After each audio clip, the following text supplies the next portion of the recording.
Entonces, un tema que se llama cosas de la civilización. Entonces, ¿qué quiere decir? La naturaleza va a ser su respuesta natural, valga la redundancia, y nos va a ir achicando los espacios a medida que la sigamos depredando, nos va a ir forzando. Entonces, yo creo en la combinación del apriete, por así decirlo, de la naturaleza con los nuevos procesos de la sociedad civil, ¿sí?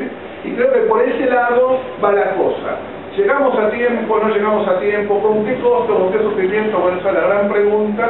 Creo que todos los que estamos acá estamos con la esperanza que el sufrimiento, que ya es mucho, se minimice y que el tránsito sea lo más benigno posible para llegar a una civilización planetaria unida en diversidad.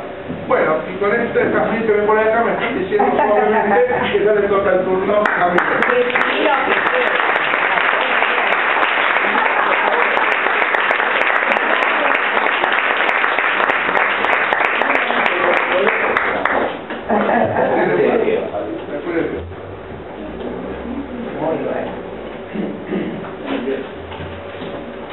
Composición, tema, ¿cómo salvar al mundo en 15 minutos?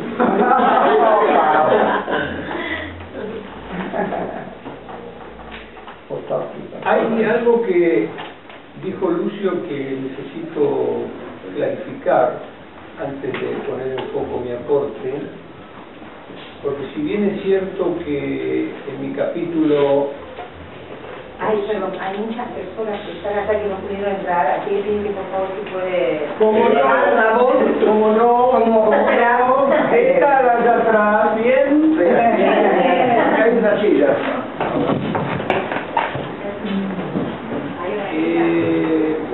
Si bien es cierto que cité en mi capítulo al profesor Lovelock, fue él el que previó que iban a morir millones de personas, no yo. Y cuando reducía a la humanidad a 700 millones de personas a fines del siglo XXI, pues es algo que yo no comparto necesariamente. Entre otras cosas que no comparto está su vaticinio de que la única solución energética para la humanidad va a ser la energía atómica. Pero si bien esos son dos puntos de disidencia muy grosos, no cabe duda que la metáfora sobre Gaia como un organismo viviente que nos contiene sigue siendo bonita y sigue siendo real. Anteanoche un amigo tuvo la gentileza de enviarme un juego de fotografías. Tenemos un astronauta fotógrafo en la Estación Espacial Internacional que orbita alrededor de la Tierra sin que nos enteremos, porque no transmiten para la humanidad, transmiten para las agencias espaciales internacionales nada más. Se dedicó a sacar fotografías y entonces las que más me impresionaron fue el delta del Nilo y otra, una protuberancia montañosa de la cordillera de los Andes, además de otras 20 o 30 imágenes, e indudablemente el planeta en el que vivimos es un milagro y nosotros por consiguiente también somos un milagro. Extrañamente, un milagro al mismo tiempo nefasto y sorprendente. A fin del siglo XXI les voy a decir el tercer adjetivo posible, pero por el momento me lo reservo.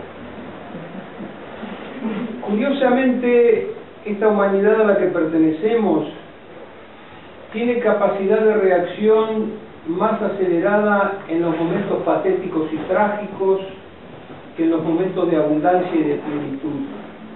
Y voy a citar dos ejemplos al respecto, uno reciente y otro que tiene alrededor de 20 años de antigüedad. Se circunscribe a dos terremotos que hubo.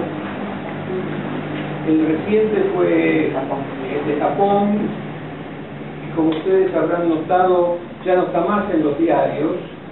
La radioactividad que se liberó en el desastre de la planta atómica sigue ahí, y yo no sé a dónde están exportando los alimentos los japoneses, con toda seguridad que no los están tirando a la basura.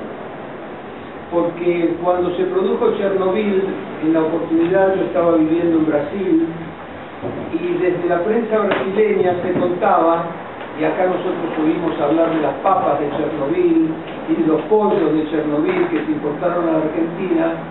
Uno de los ejemplos más patéticos de la hipocresía de la economía internacional fue que se importaba en Brasil leche en polvo, en su mayoría proveniente de dos países afectados por Chernobyl, por la precipitación radiactiva, que era de Holanda y Irlanda, y que estaban muy por encima los índices de radiactividad de los que la Organización Mundial de la Salud y la FAO aceptan, y que las autoridades brasileñas lo resolvieron de una manera muy sencilla. Como el índice previsto internacionalmente era 100 becquerelios y la leche en polvo tenía 1000, lo que hicieron en los comunicados de prensa fue simplemente agregar un 0 al dictamen que tenían en los libros, y con ese 0 agregado se resolvió el problema. La leche no solamente se comercializó en los supermercados, sino que las madres de familia paupérrimas en Río de Janeiro pues agotaron rápidamente el stock. Intuitivamente compré 2 latas, tiré la leche en polvo al inodoro y conservo las 2 latas como documento, como elemento testimonial de que ese episodio existió. Porque si yo lo digo delante de algún importador de leche en polvo, me van a decir que yo estoy fabulando, y como soy un ecologista estoy poniendo en duda la integridad del sistema financiero internacional.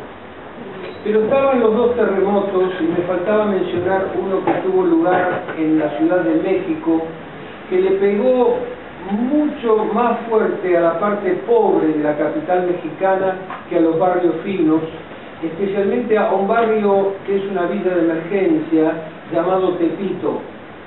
Y lo que se probó tanto en México como en Tokio, que el terremoto no estaba esperado en la medida de lo que significó destructivamente, y que prácticamente todos los sistemas de auxilio, de asistencia de emergencia, tanto médica como alimentaria, como de infraestructura, entiendan que cuando se produce un terremoto de esa magnitud, automáticamente todo lo que conocemos, que es el abastecimiento de luz eléctrica, de gas, de agua potable y de alimentos, se va al demonio.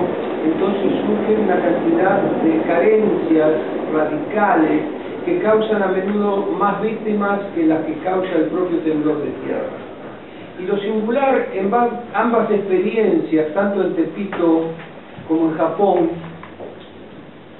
fue que la gente espontáneamente, sin tener experiencia previa al respecto, se entró a autoorganizar para no resolver el problema de la destrucción, porque eso es una resolución a largo plazo, a resolver la vida cotidiana, que consistía tanto en Tepito como en la ciudad japonesa a auxiliar a los que estaban en situaciones de considerarse los más débiles, los más vulnerables, los más indefensos, que son habitualmente la gente anciana, los enfermos, los niños y los heridos.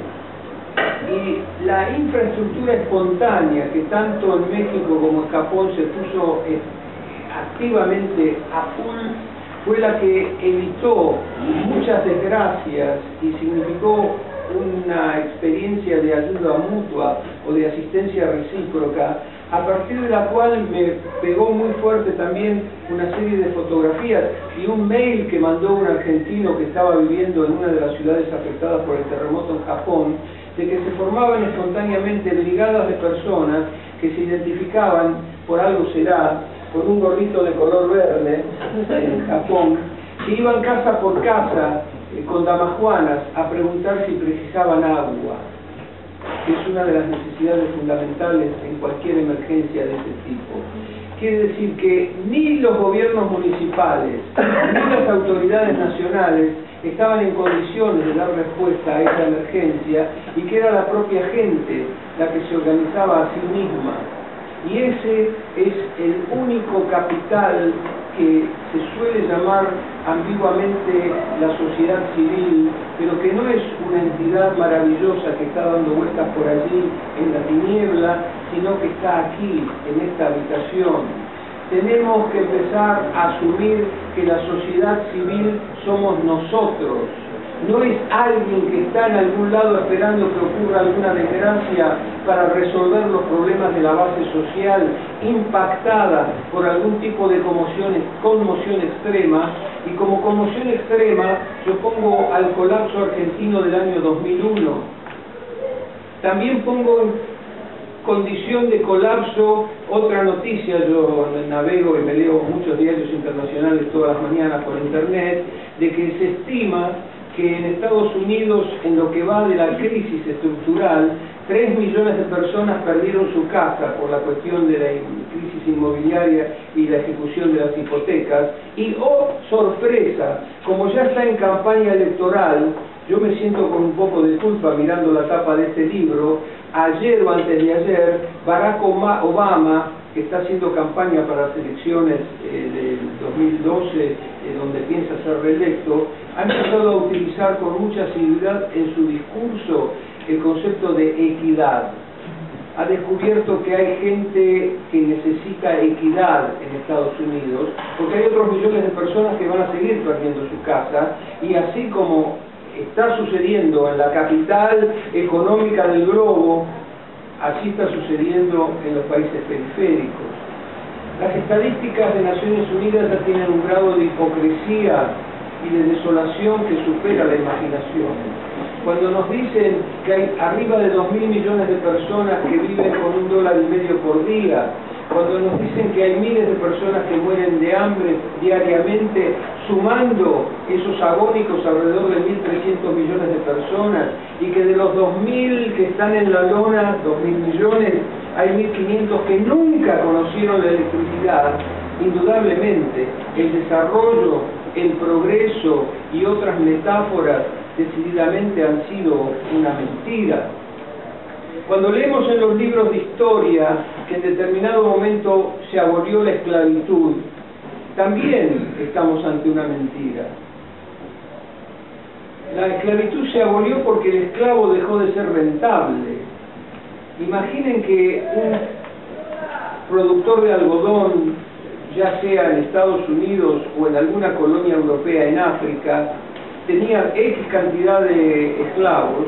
Eso significaba una inversión sustancial desde el punto de vista económico, porque le tenía que dar de comer, lo tenía que curar si se lastimaba, lo tenía que sanar si se enfermaba, y además, como no le podían limitar la relación conyugal, porque además necesitaban reciclar la pareja que iba envejeciendo para que tuvieran hijos y que fueran los futuros reemplazantes de la esclavitud, pues también tenían autorización para procrear. Entonces había que mantener a todas esas familias para que el esclavo siguiera siendo rentable, hasta que, oh milagro, se inventan las máquinas de vapor y los motores de explosión, y empieza toda la fantasmagoría tecnológica de la edad moderna, y el esclavo de un día para otro se libera, es liberado por sus amos, porque verdaderamente ya no lo necesitaban más. No lo necesitaban más porque, haciendo el cálculo de lo que costaba mantener el sistema esclavista, lo que rendían las máquinas, pues por supuesto además las máquinas no hacen huelga, y además de no hacer huelga no tienen tantas exigencias salariales como puede tener un esclavo. Entonces el juego se reemplazó por otro tipo de esclavitud.